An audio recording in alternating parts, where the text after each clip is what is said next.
नमस्कार, मैं सिद्धार्थ अर्जुन और आप देख रहे हैं बीजेजेएम न्यूज। राहुल गांधी जहां भी पहुंच रहे हैं वहां उन्हें सुनने के लिए बड़ी संख्या में लोग इकट्ठे हो रहे हैं। लोकसभा का चुनाव नजदीक है। सभी राजनीतिक दल अपने अपने तीर कमान लेकर मैदान में डटे हुए हैं। किसकी तरकश में कितने तीर हैं और किसका तीर निशाने पर लगेगा, इसी बात से तय होगा कि आने वाले समय में भारत की सत्ता किसके हाथ में होगी। रैलियों की चहलकदमी, हो हल्ला और नारेबाजी के बीच वो बातें दब जाती हैं जो वास्तव में सुनने योग्य होती हैं।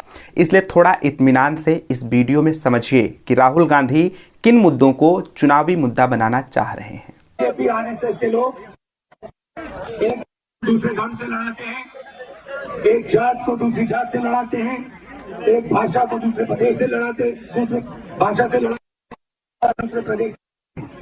हम जोड़ने का काम करते हैं, वो नफरत फैलाते हैं, हम मोहब्बत फैलाते हैं।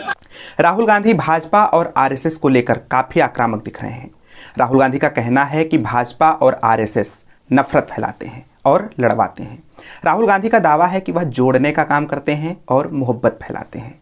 मोहब्बत की भाषा राहुल गांधी का पहला हथियार है और इसीलिए वह हर जगह नफरत के बाजार में मोहब्बत की दुकान खोलने की बात जरूर करते हैं। नफरत के बाजार में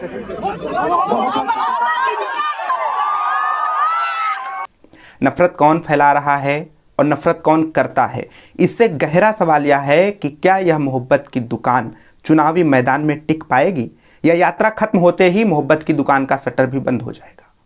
मेरे इस प्रश्न का उत्तर आपको देना है। राहुल गांधी भ्रष्टाचार और संपत्ति के केंद्रीकरण पर भी धावा बोल रहे हैं। साफ साफ शब्दों में वो कहते हैं कि असम के मुख्यमंत्री देश के सबसे भ्रष्ट मुख्यमंत्री हैं। सबसे भ्रष्ट देश का चीफ मिनिस्टर असम का है। सभी तरह के बिजनेस पर एक ही व्यक्ति के एकाधिकार की ओर भी राहुल गांधी लोगों का ध्यान खींचने का प्रयास कर रहे हैं। चाय के गार्डन आपके चीफ मिनिस्टर के, अखबार पढ़ते हो, टीवी देखते हो, टेलीविजन और अखबार आपके चीफ मिनिस्टर के।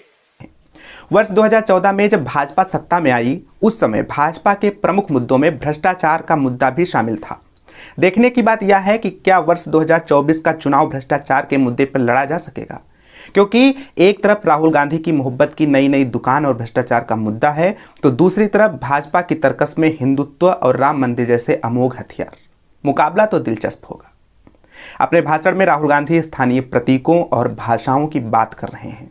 असम में एक भाषण के दौरान वह गमछे के सहारे स्थानीय भाषा, संस्कृति और इतिहास को स्वाभिमान और सम्मान बताते सुने जा सकते हैं। ये गमछा, ये क्या है?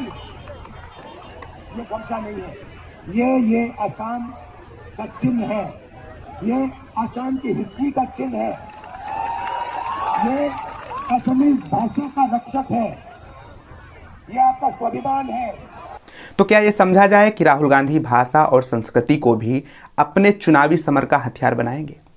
एक वीडियो क्लिप में साफ सुना जा सकता है जिसमें वह मेघालय के लोगों से मेघालय की खासी और गारो भाषा के संविधान की 8वीं अनुसूची में ना जुड़े होने की याद दिला रहे हैं। और languages are not included in the 8th schedule. 22 languages are included in the 8th schedule, but your languages Khasi and Garo have no root in that. जाहिर है कि राहुल गांधी अब छोटी पिच पर खेलने को तैयार नहीं है, लेकिन फिर सवाल वही है कि 8वीं अनुसूची में भाषा के शामिल ना होने के मुद्दे पर क्या उस भाषा को बोलने वाले लोग वोट देंगे? वैसे तो यह बात साधारण लगती होगी, लेकिन यह बात साधारण है नहीं, क्योंकि जहां भाषा के आधार पर पूरे पूरे राज्य बन सकते हैं, वहां पर भाषा के मुद्दे पर वोट क्यों नहीं पड़ सकता? भारत जोड़ो न्याय यात्रा के दौरान राहुल गांधी न्याय के 5 स्तंभों की बात कर रहे हैं। युवा न्याय, भागीदारी न्याय, नारी न्याय, किसान न्याय, श्रमिक न्याय।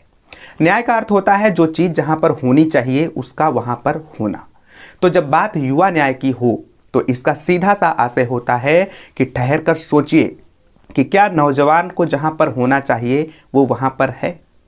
जिस नौजवान को अपनी ऊर्जा के साथ उद्यमशीलता और अनुसंधान या शासकीय सेवाओं में होना चाहिए था, वो युवा गले में पार्टियों के पट्टे पहनकर और हाथ में रंग बिरंगे झंडे लेकर सड़कों पर नारेबाजी कर रहा है। और उसके कंधे पर बंदूक और सीने पर पैर रखकर राजनेता राजनीतिक सीढ़ियां चढ़ते जा रहे हैं। जाहिर है कि युवा गलत जगह पर है। अतः युवा न्याय की स्थापना तभी हो सकती है जब युवाओं के उद्यमशीलता और अनुसंधान की तरफ बढ़ने के रास्ते साफ और सरल किए जाएं। क्या भारत का नौजवान वोट देते समय राहुल गांधी के इस संकेत को समझ पाएगा? भागीदारी न्याय, किसान न्याय, श्रमिक न्याय जैसे मुद्दे भी ऐसे ही मुद्दे हैं जिनकी तरफ ध्यान जाना जरूरी है। एक तरफ भाजपा का प्रखर हिंदुत्ववादी चेहरा और दूसरी तरफ राहुल गांधी की मोहब्बत की दुकान, भाषा, संस्कृति, मान सम्मान, न्याय और भ्रष्टाचार का मुद्दा। वक्त का पहिया किसकी तरफ घूमेगा और इन मुद्दों के साथ राहुल गांधी कितनी देर तक लड़ पाएंगे, यह समय आने पर तय होगा। आज इतना ही, आगे की चर्चा अगले वीडियो में करेंगे। तब तक के लिए धन्यवाद, नमस्कार।